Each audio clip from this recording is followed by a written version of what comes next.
আইনগতভাবে আছে কোন পৰা আহিল এই সম্পত্তি এটা আলাউদ্দিনেৰ চেৰাক পাইছে নাকি কোন পৰা আহিলে এই সম্পত্তি ৰাতাৰাতি টি গাৰ্ডেনেৰ মালিক ৰিসোৰ্টেৰ মালিক স্কুলেৰ মালিক হসপিটালেৰ মালিক আজি কোনটোৰ মালিক নহয় আমাৰ ধুবুৰীতো তখন তেওঁ হস্পিটাল বলে আছে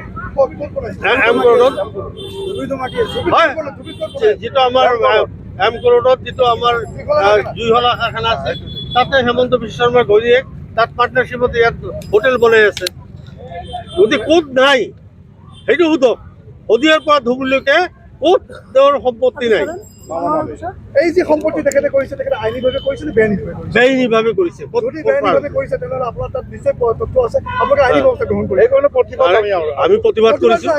আৰে এইটো আমি ৰাইজৰ আগত ৰাজহুৱা মাটি ৰাজহুৱা সম্পত্তি ভক্ষণ কৰিছে গতিকে ৰাজহুৱাভাৱে ৰাইজক জনাবলৈ ৰাইজৰ ওচৰত আমি ওলাই আহিছো প্ৰতিবাদৰ কেন্দ্ৰলৈ পঠোৱা হৈছে তেখেতে কৈছে এইবিলাক ক্লব শ্ব কথা এই 10 তাৰিখ 10 ছেপ্টেম্বৰ পৰা আৰম্ভ হৈছে গতিকে এইবিলাক বহুত 10 তাৰিখ গুচি গৈছে গতিকে এইবিলাক পুংপাং কথা ফাল্টু কথা একটা যদি গৌৰৱ গগৈ তেনেকুৱা পাকিস্তানৰ লগত কিবা লিংক আছে তেওঁক এৰেষ্ট কিয় নকৰে এইবিলাক পুংপাং কথা ৰাইজে বুৰ্বক দেখে অসমৰ ৰাইজে বুৰ্বক পাইছে নেকি যে আমি 10 তাৰিখে অমুক কৰিম তমুক কৰিম কি কৰিছে এইটো নিৰ্বাচনী ইছ্যু উল্টা হ'ব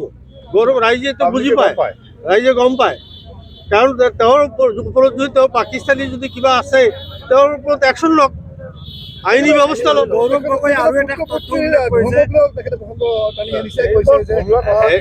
এই কথাবিলাক পাৰ্চনেল কথা এইটো ৰাজহুৱা কোনো গুৰুত্ব নিদিয়ে ৰাইজে কিন্তু বিজেপিৰ সামাজিক মাধ্যমত যিটো ফেচবুক পেজ তাতে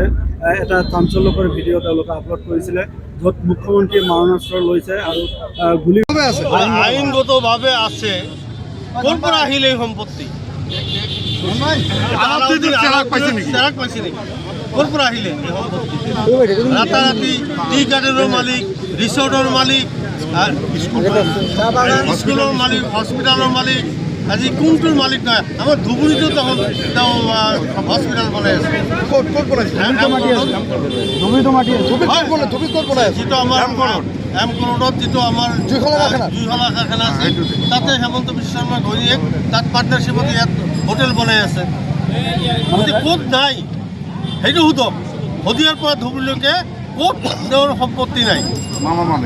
এই যে সম্পত্তি তেখেতে কৰিছে তেখেতে আইনীভাৱে কৰিছে নে বেআইনীভাৱে কৰিছে যদি বেআইনীভাৱে কৰিছে তেনেহ'লে আপোনাৰ তাত নিশ্চয় তথ্য আছে আপোনালোকে আইনী ব্যৱস্থা গ্ৰহণ কৰিব এইকাৰণে প্ৰতিবাদ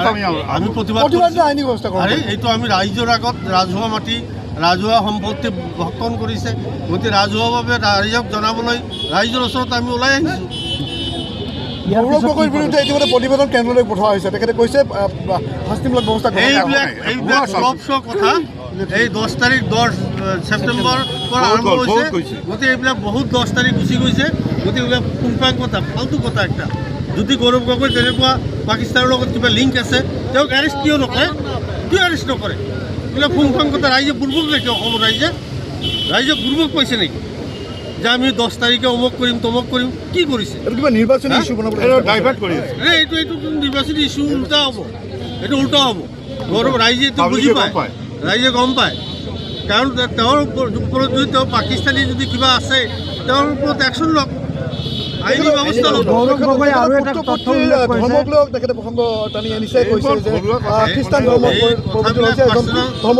কথা এইটো ৰাজহুৱা